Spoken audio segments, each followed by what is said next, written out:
நான் முன்னாடி ஒரு வீடியோவில் ஷேர் பண்ணியிருப்பேன், மினிமலிசம் ஜேர்னி ஆரம்பிக்கிறதுக்கு ரீசனே நான் ஓவர்வெல்ம் ஆகிறதுனால தான் அப்படின்னு. பட் என்னோட ரீசன் உங்களோட ரீசனாக இருக்கணும்னு அவசியம் இல்லை. இன்ஃபேக்ட் நான் மினிமலிசம் ஏன் ஆரம்பித்தேன் அப்படின்னா, நான் மினிமலிஸ்ட் ஆகிறதுக்கு அப்படின்னு சொன்ன ஆளை நான் இன்னும் மீட் பண்ணல. எல்லாருக்குமே ஒரு ரியல் ரீசன் இருக்கும். அந்த ரியல் ரீசன்லேருந்து வெளியே வர, இல்லை அந்த ரியல் ரீசனோட டைரக்ஷனில் என் லைஃப் நான் நடத்திட்டு போகணும் அப்படிங்கிறதுக்காக மினிமலிசம் ப்ராக்டிஸ் பண்ணுவாங்க.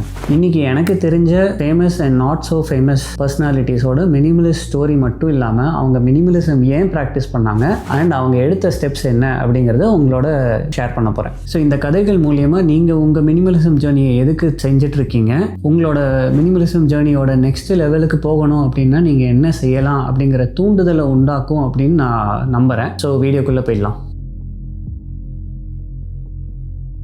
நம்பர் 1, அமெரிக்காவில் 3 குழந்தைங்களுக்கு அப்பா ஜோஷுவா பெக்கரோட கதை. ஒரு நாள் அவரோட கராஜை க்ளீன் பண்ணிக்கிட்டே இருப்பார். அப்போ அவங்க பசங்க வந்து விளையாட கூப்பிடுவாங்க. ஆனால் இந்த கராஜை நான் க்ளீன் பண்ணணும் அப்படின்னு சொல்லிட்டு அவங்கள அமுச்சு விட்ருவார். அப்போ வந்து ஜோஷுவா பெக்கருக்கு தோணிச்சு, நம்ம வந்து வீக்கெண்ட்ஸ் எல்லாத்தையுமே நம்ம ஸ்டஃப்பை மெயின்டைன் பண்ணுறதுக்கு தான் யூஸ் பண்ணிகிட்ருக்கோம், குழந்தைங்களோட மொமெண்ட்ஸ் ஸ்பெண்ட் பண்ணுறதுக்கு நம்ம வந்து யூட்டிலைஸ் பண்ணல அப்படின்னு ஃபீல் பண்ணிகிட்டு இருக்கும்போது அவர் நெய்பர் வந்து maybe you don't need so much stuff அப்படின்னு ஒரு பாசிங் கமெண்ட் விடுவார். அது அவருக்கு ரொம்ப ஹார்ட் ஹிட்டிங்காக இருந்துச்சு. ஸோ அவர் மினிமலிசம் சூஸ் பண்ணுறதுக்கு காரணம் ப்ரெசன்ஸ் அண்ட் ப்ரையாரிட்டிஸ் ஆஃப் லைஃப்காக. தன்னோட மனைவி அண்ட் குழந்தைங்களையும் இந்த ப்ராசஸில் வந்து இன்க்ளூட் பண்ணி தன்னோட ஷாப்பிங் அண்ட் கிஃப்ட் கிளட்டர் எல்லாத்தையும் குறைச்சாரு. தன்னோட கேலண்டரையும் ஸ்கெடியூல்ஸையும் சிம்பிளிஃபை பண்ணிவிட்டு அவரோட மினிமலிசம் ஜேர்னியை ஒரு பிளாக் மாதிரி போட ஆரம்பித்தார். இப்போ one of the top minimalist book ஆத்தர்ஸாக ஜோஷுவா பெக்கர் இருக்கார். மற்றும் உலகத்தில் பல பேருக்கு சின்ன குழந்தைங்களோடையும் ஒரு எளிமையான வாழ்க்கை வாழ முடியும் அப்படிங்கிறது மட்டும் இல்லாமல் இது அவங்களோட க்ரோத்துக்கும் அவங்களோட டிசிஷன் மேக்கிங் ஸ்கில்ஸ்க்கும் ரொம்ப அத்தியாவசியமான ஒரு ஸ்கில் அப்படின்னு உணர்த்துறாரு ஜோஷுவா பெக்கர். அவரோட புக்ஸ் நான் வந்து இந்த வீடியோட டிஸ்கிரிப்ஷனில் கொடுத்துருக்கேன். அதில் எனக்கு பிடிச்ச புக் வந்து கிளட்டர் ஃப்ரீ வித் கிட்ஸ் அப்படிங்கிறது. பட் உங்களுக்கு எது பிடிச்சிருக்கோ அதை வந்து படித்து பாருங்கள். நெக்ஸ்ட் ஸ்டோரி, தன்னோட வாழ்க்கையே புரட்டி போட்ட ஒரு டிசீஸ், வியாதி, அதாவது மல்டிபிள் ஸ்க்ளெரோசிஸ். இதை எப்படி சொல்லணும்னா, தன்னோட பிரெயின் அண்ட் ஸ்பைன் சுற்றி இருக்கிற நர்வோட ப்ரொடெக்டிங் செல்ஸை நம்மளோட நோய் எதிர்ப்பு சக்தி, அதாவது இம்யூன் சிஸ்டம் வந்து அட்டாக் பண்ணி காலி பண்ணிடுமா. ஸோ இந்த டிசீஸ் தனக்கு இருக்குன்னு தெரிஞ்ச கர்ட்னி காவர் தன்னுடைய ஓவர் புக்டு கேலண்டரையும் ரொம்ப ஸ்ட்ரெஸ்ஃபுல்லான ஜாபையும் ரொம்ப அன்ஹெல்த்தியான ஒரு லைஃப் ஸ்டைலையும் ஓவர் கம் பண்ணுறதுக்கு மினிமலிசம் சூஸ் பண்ணாங்க. ஸ்லோ மார்னிங் ரொட்டீன் செஞ்சுட்டு அவங்களோட ஹேபிட் அண்ட் டயட்ஸை வந்து மாற்றிக்கிட்டாங்க. அப்புறம் அவங்க ஜாப்லேருந்து கொஞ்சம் சைலண்ட்டாக அவங்க விலகி வந்து ப்ராஜெக்ட் 333, அதாவது 33 க்ளோதிங் ஐட்டம்ஸ் வச்சு 3 மாதம் நடத்துகிற சேலஞ்ச். இது வந்து உலக அளவில் நிறைய பேர் ட்ரை பண்ணி இதில் ரொம்பவே நிறைய ஸ்டோரிஸ் வந்து ஷேர் பண்ணியிருக்காங்க. இதில் ரொம்ப முக்கியமாக நம்மளை பற்றி மற்றவங்க என்ன நினைப்பாங்க அப்படிங்கிற நம்மளோட எண்ணங்களே ரொம்ப ஜாஸ்தியாக இருக்கும். ஆனால் உண்மை என்ன அப்படின்னா, அதை விட ரொம்ப ரொம்ப ரொம்ப ரொம்ப கம்மியாக தான் அவங்க நம்மளை பற்றி கண்டுப்பாங்க. ஸோ நம்ம வாழ்க்கையை நம்ம வாழலாம் அப்படிங்கிற ஒரு புரிதலை ஏற்படுத்தக்கூடிய ஒரு ப்ராஜெக்ட் தான் இது. முடிஞ்சால் நீங்களும் ட்ரை பண்ணுங்கள். இல்லை இதுக்கு சிமிலராக உங்களால் ஏதாச்சும் செய்ய முடியும் அப்படின்னா கமெண்ட்ஸில் ஷேர் பண்ணுங்கள். நம்மளும் நம்ம கம்யூனிட்டியும் அதை பற்றி தெரிஞ்சு கற்றுக்கலாம். இப்போ நான் ஷேர் பண்ண போகிற 3வது கதை எனக்கு ரொம்பவே ஃபேவரட்டான ஒரு பர்சனாலிட்டி பற்றி தான். ஏன்னா என் ஜெனரேஷனில் எங்களோட வரமா இல்லைனா சாபமானு எனக்கு தெரியல. ஆனால் எல்லாருமே ஐடி அண்ட் கார்ப்பரேட் ஜாபில் தான் இருக்காங்க.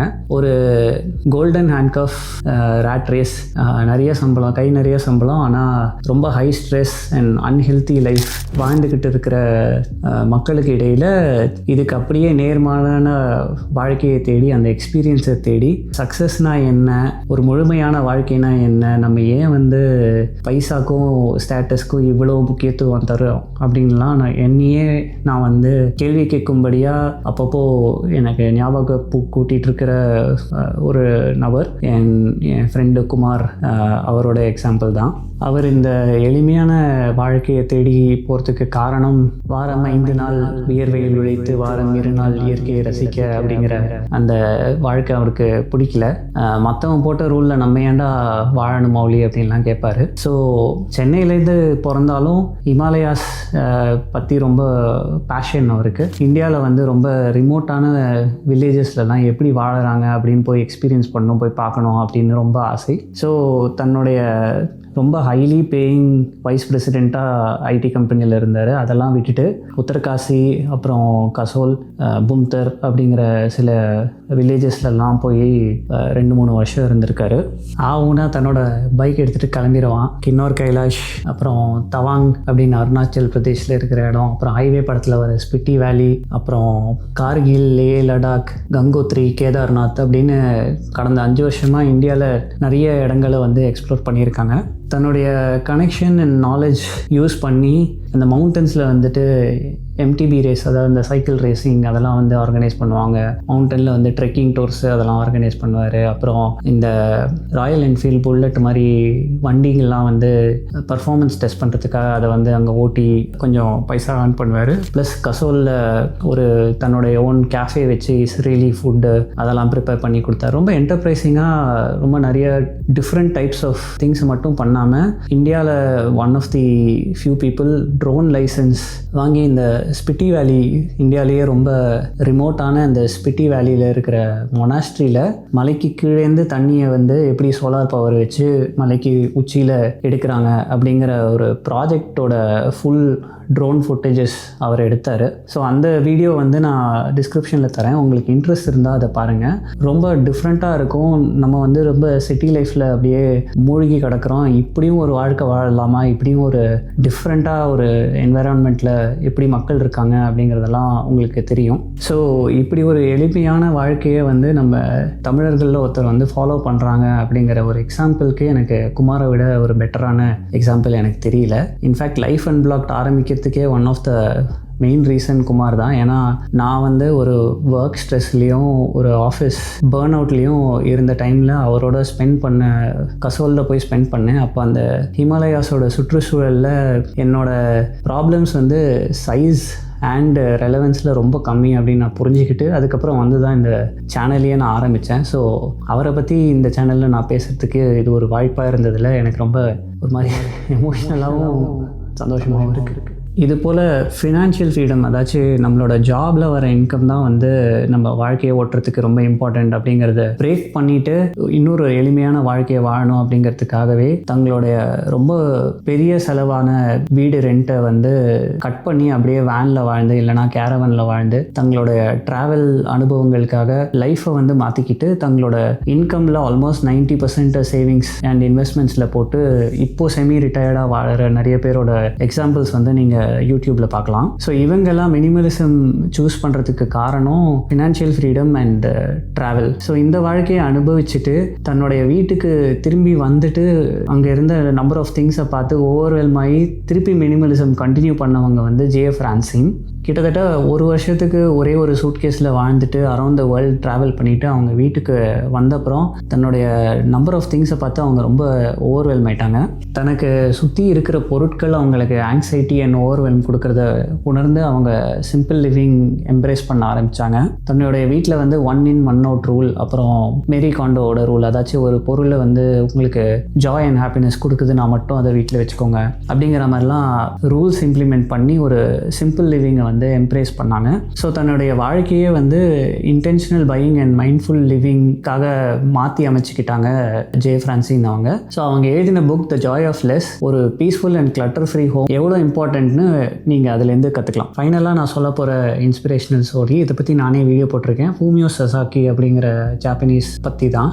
இவங்க தன்னோட லைஃப்பை ரொம்ப ஃபெயிலியர் மாதிரியும் ஒரு லோ செல்ஃப் எஸ்டீமோடையும் இருந்தார். ஸோ இந்த தாழ்வு மனப்பான்மையை வந்து அவர் மறைக்கிறதுக்காக தான் வீடை வந்து பொருட்கள் நிரம்பி வச்சு வாங்கிட்டே இருந்தார். அவருக்கு சுத்தமாக ஃப்ரெண்ட்ஸ் கிடையாது, ஹை ஸ்ட்ரெஸ்ஸு, லோ கான்ஃபிடென்ஸு, இந்த மாதிரி ஒரு வாழ்க்கையை வாழ்ந்துட்டு இருந்தவர் மென்டல் பீஸ் வேணும், மென்டல் கிளாரிட்டி வேணும் அப்படிங்கிறதுக்காக மினிமலிசமை வந்து ப்ராக்டிஸ் பண்ண ஆரம்பித்தார்.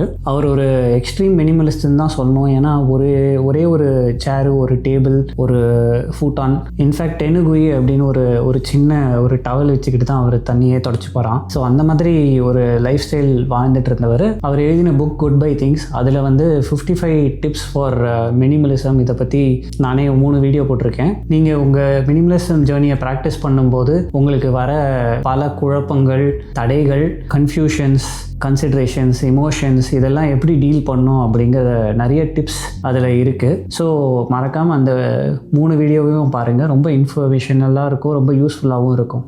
ஓகே, இந்த வீடியோவில் பார்த்த எல்லாருமே வந்து மினிமலிசமை எடுத்துக்கிறதுக்கு நிறைய காரணங்கள் இருக்கலாம்.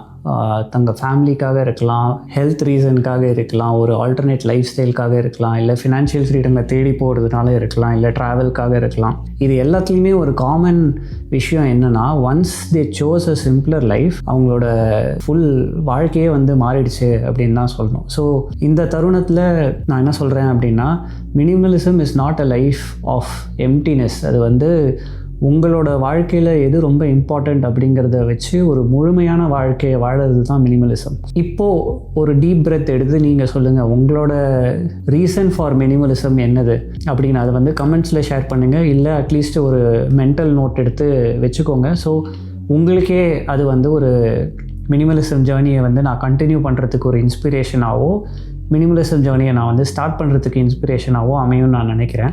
வீடியோ பிடிச்சா லைக் பண்ணுங்கள். இது வரைக்கும் நீங்கள் சப்ஸ்கிரைப் பண்ணல அப்படின்னா தயவு செஞ்சு லைஃப் அண்ட் பிளாக்க்கு சப்ஸ்கிரைப் பண்ணுங்கள். தேங்க்யூ ஃபார் வாட்சிங்.